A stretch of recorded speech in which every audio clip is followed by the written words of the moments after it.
Good afternoon to all of you. आज आता आपण SN2 रिएक्शन्स डिस्कशन्स करणार आहोत. Complete mechanism of SN2 reactions. Already we are discussing the SN1 reactions in previous video lecture. Now in this lecture we are discussing the SN2 reactions. आता ही जी SN2 reactions आहे ही सर्वात पहिल्यांदा कोणत्या compounds कोणत्या alkyl हॅलाइड्स मध्ये follow होत असते हे माहिती पाहिजे. जसं SN1 होती, SN1 टर्शरी अल्किल हॅलाइड मध्ये मोस्ट फेवरेबल होती आणि जिथे कार्बोकॅटायन तयार होणं महत्वाचं होतं. तर इथे तसं नाही आहे. SN2 रिएक्शन्स ही सर्वात फेवरेबल असते सर्वात छोटावाला अल्किल हॅलाइड्स म्हणजे मिथिल हॅलाइड्स. त्याच्यानंतर ही फेवरेबल होईल प्रायमरी अल्किल हॅलाइड्स मध्ये, नंतर ही सेकंडरी अल्किल हॅलाइड मध्ये लेस फेवरेबल असेल आणि टर्शरी अल्किल हॅलाइड मध्ये ही सर्वात कमी फेवरेबल असेल.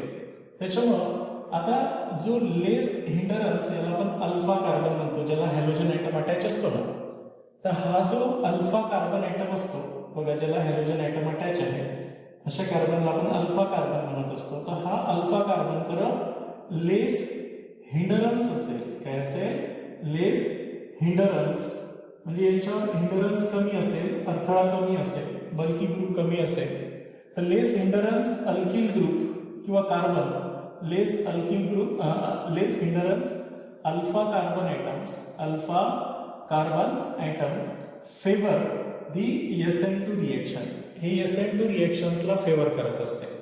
म्हणजे या कार्बनवर जर हिंडरन्स कमी असेल म्हणजे दुसरे बल्की ग्रुप कमी असेल तर ही रिएक्शन्स मोस्ट फेवरेबल असते. आता या रिएक्शन मध्ये प्रत्येक टर्म समजून घेऊ आपण. S stand for the substitutions, N stand for the nucleophilic आणि 2 स्टँड फॉर द बायमॉलिक्युलर. आता हे जे असते हे बायमॉलिक्युलर म्हणजे हे rate of reactions, speed of reactions, या रिएक्शनच्या स्पीड विषयी किंवा रेट विषयी इन्फॉर्मेशन्स आपल्याला देत असते. आता या रिएक्शन्स मध्ये आपण याचं एक्झाम्पल पहिल्यांदा पाहू की आपण लेस हिंडरन्स अल्किल हॅलाइड घेऊ. हा लेस hindrance alkyl halide methyl bromide घेतला मी आणि या मिथिल ब्रोमाइडचं अल्कलाइन हायड्रोलिसिस केलं. स्ट्रॉंग न्यूक्लिओफाइल पाहिजे असते इथे जो न्यूक्लिओफाइल असतो तो स्ट्रॉंग न्यूक्लिओफाइल पाहिजे असते, हा मोस्ट फेवरेबल असते आणि लेस हिंडरन्स अल्किल ग्रुप. हा वाला OH याच्या बॅक साइडकडून अटॅक करेल आणि या Br न्यूक्लिओफाइलला काढून टाकेल आणि म्हणून आपल्याला असं 100% इन्व्हर्शन कॉन्फिगरेशन असलेलं प्रॉडक्ट तयार होईल. इन्व्हर्शन कॉन्फिगरेशन असलेलं प्रॉडक्ट तयार होईल. तर बघा याचं एक्झाम्पल मध्ये सांगायचं आहे आपल्याला की अल्कलाइन हायड्रोलिसिस, अल्कली म्हणजे NaOH किंवा KOH, alkaline hydrolysis of methyl bromide to gives methyl alcohol is the example of SN2 reactions. ही SN2 रिएक्शनचं एक्झाम्पल आहे. आता या रिएक्शनचं जे कायनेटिक्स आहे म्हणजे स्पीड आहे, ही रिएक्शन किती स्पीडनं घडते ही या दोघांच्याही कॉन्सन्ट्रेशनवर डिपेंड आहे. या अल्किल हॅलाइडचंही कॉन्सन्ट्रेशनवर डिपेंड आहे आणि न्यूक्लिओफाइलच्याही कॉन्सन्ट्रेशनवर डिपेंड आहे. जर मी अल्किल हॅलाइडचं कॉन्सन्ट्रेशन डबल केलं तर रिएक्शनचा रेट डबल होतो. न्यूक्लिओफाइलचं कॉन्सन्ट्रेशनही डबल केलं तर रिएक्शनचा रेट डबल होत असते. म्हणजे या रिएक्शनचा जो रेट आहे, स्पीड आहे, दोन्ही रिएक्टंटच्या कॉन्सन्ट्रेशनवर डिपेंड आहे. म्हणूनच आपण याचं नाव बायमॉलिक्युलर न्यूक्लिओफिलिक सबस्टिट्यूशन्स रिएक्शन्स म्हणतो. तर हे जे स्पीड असते रिएक्शनचा किंवा रिएक्शनचा रेट असतो, तो रेट आपण एका एक्सप्रेशनला दर्शवत असतो मॅथमॅटिकली. त्याला आपण कायनेटिक एक्सप्रेशन म्हणतो. Rate is directly proportional to both alkyl halide concentration as well as न्यूक्लिओफाइल.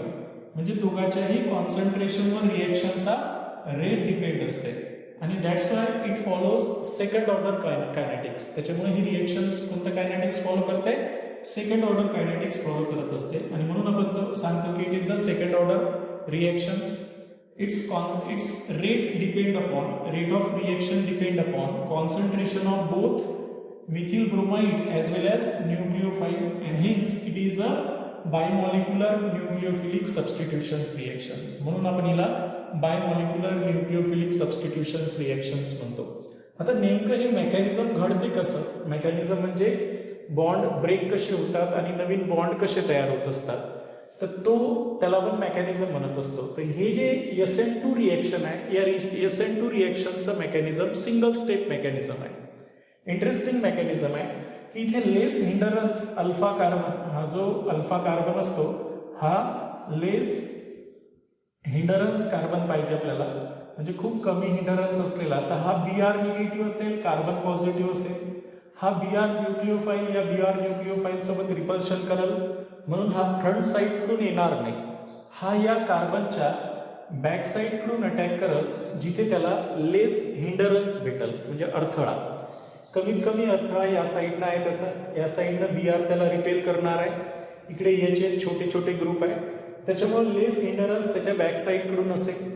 तर त्यामुळे हा OH याच्या बॅक साईडकडून जसजसा याच्या जवळजवळ येईल, बघा जसजसा हे यांच्या जवळजवळ येईल, मी डॉट डॉट डॉटनं दाखवलेला आहे, तसतसा हा जो तुमचा Br निगेटिव्ह आहे, हा Br निगेटिव्ह तसतसा काय होत जाईल, सायमल्टेनियसली ब्रेकडाऊन होईल.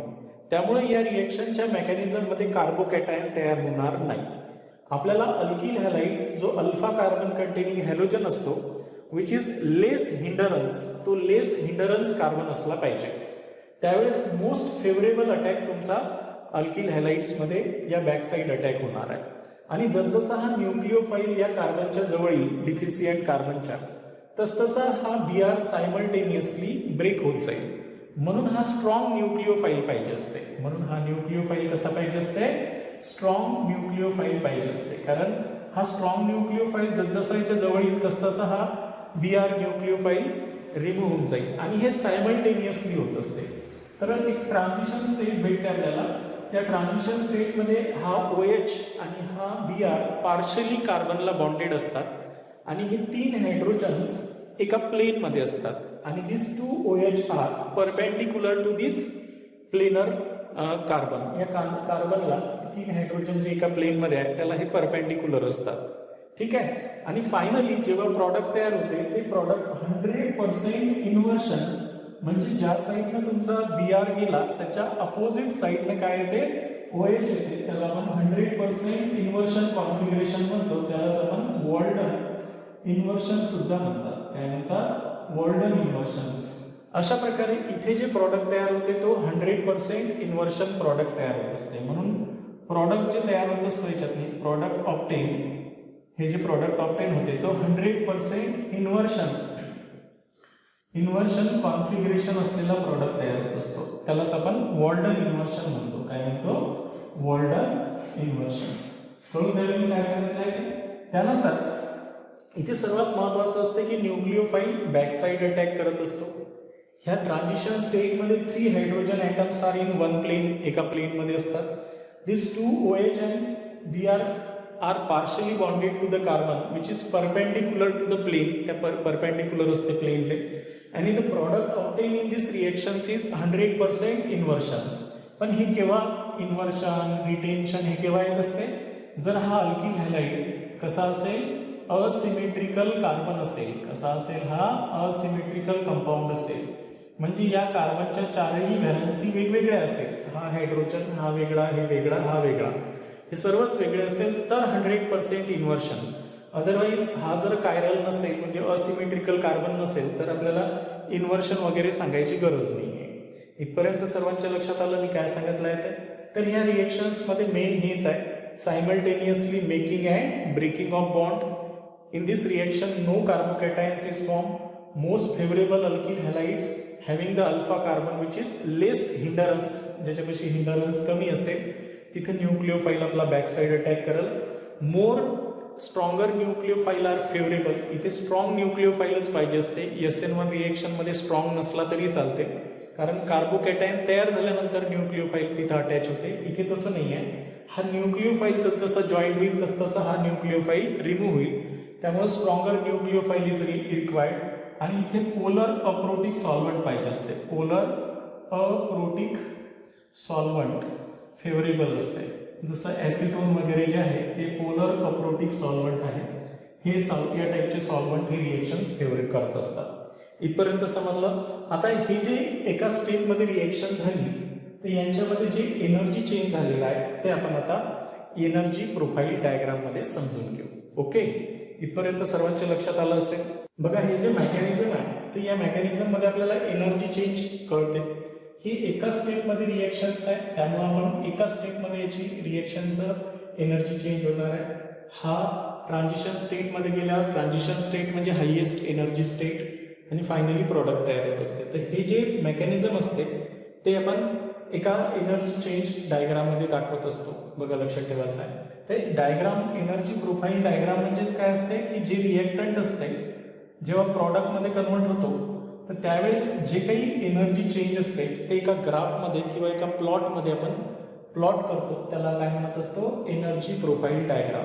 म्हणून याची डेफिनेशनच तशी आहे, it is the graph obtain bye potential energy against potential energy change during the progress of reaction. जसं ही रिएक्शन होऊन राहिली तसं एनर्जी चेंज कसा होऊन राहिला, तो पोटेन्शियल एनर्जी चेंज कसा होऊन राहिला तो एका ग्राफमध्ये आपण जेव्हा प्लॉट करतो तर त्या ग्राफलाच आपण काय म्हणतो एनर्जी प्रोफाईल डायग्राम. त्या ग्राफूनच समजते की आपली ती रिएक्शन किती स्टेपमध्ये होते. बघा इथे सिंगल स्टेपमध्ये ही रिएक्शन्स आहेत, त्याच्यामुळे ही ट्रान्झिशन स्टेट जिथं हायेस्ट पोटेन्शियल एनर्जी स्टेट असते रिएक्शनची त्याला आपण ट्रान्झिशन स्टेट म्हणतो. रिएक्टंट घेतला आपला, हा रिएक्टंट म्हणजे आपला मिथिल ब्रोमाइड. त्यानंतर ही ट्रान्झिशन स्टेट म्हणजे जिथे OH आणि Br हा पार्शियली बॉन्डेड आहे. हा OH या प्लेनर कार्बनला OH आणि Br हा काय पार्शियली बॉन्डेड आहे. पार्शियली म्हटलं की आपण डॉट डॉट दर्शवत असतो. अशा प्रकारे ही ट्रान्झिशन स्टेट आहे हायेस्ट एनर्जी.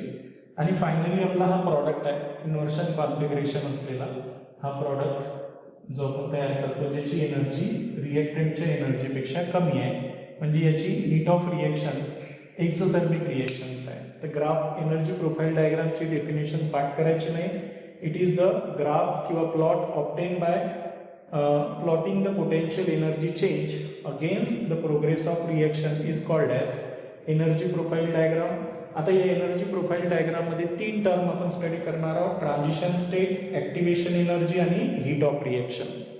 ट्रान्झिशन स्टेट कशाला म्हणतो, ऍक्टिव्हेशन एनर्जी कशाला म्हणतो आणि हीट ऑफ रिएक्शन्स कशाला म्हणतो. बघा आता इथपर्यंत लक्षात आलं तुमच्या.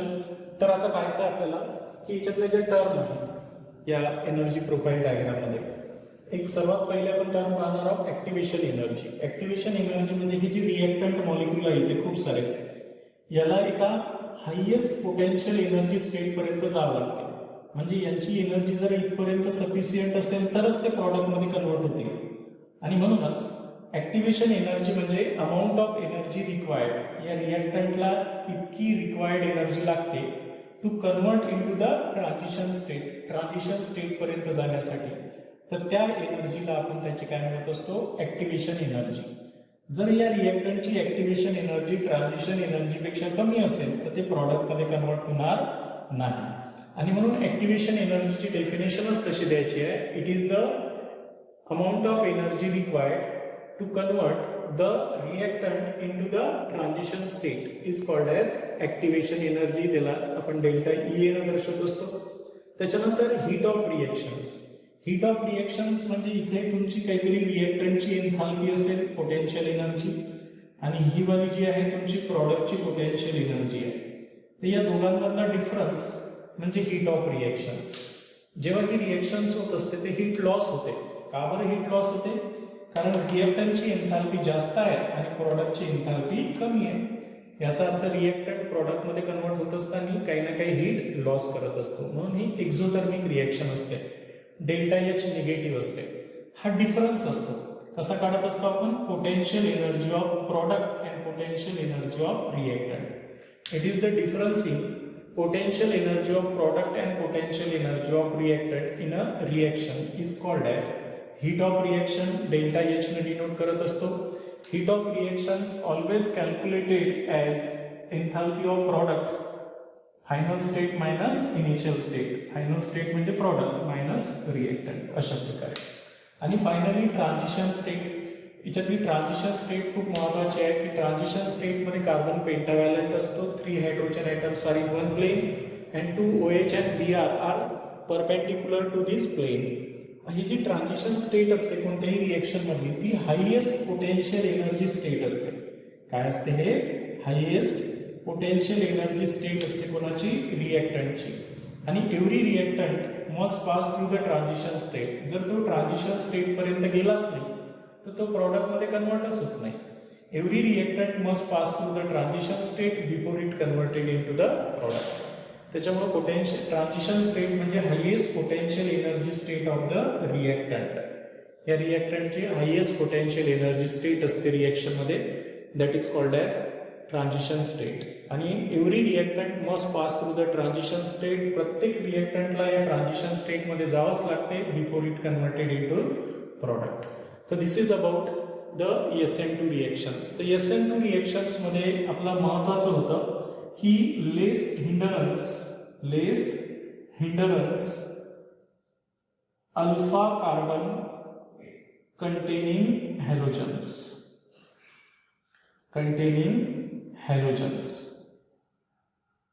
अल्फा कार्बन कंटेनिंग हॅलोजन जर असेल लेस हिंडरन्स तर मोस्ट फेवरेबल असते. काय असते, मोस्ट फेवरेबल. इथपर्यंत सर्वांच्या लक्षात आलं असेल. हे झालं SN1 SN2 रिएक्शन्सचं मेकॅनिझम. आता आपण यांचे फॅक्टर अफेक्टिंग ऑन SN1 आणि SN2 रिएक्शन्स पाहणार आहोत. अतिशय महत्त्वाचा पॉईंट आहे तो. जर आपल्याला क्लिअर समजला की कोणकोणत्या फॅक्टरवर रिएक्शनचा रेट हा डिपेंड असतो तर आपण कोणतंही ऑब्जेक्टिव्ह सॉल्व्ह करू शकतो. ओके.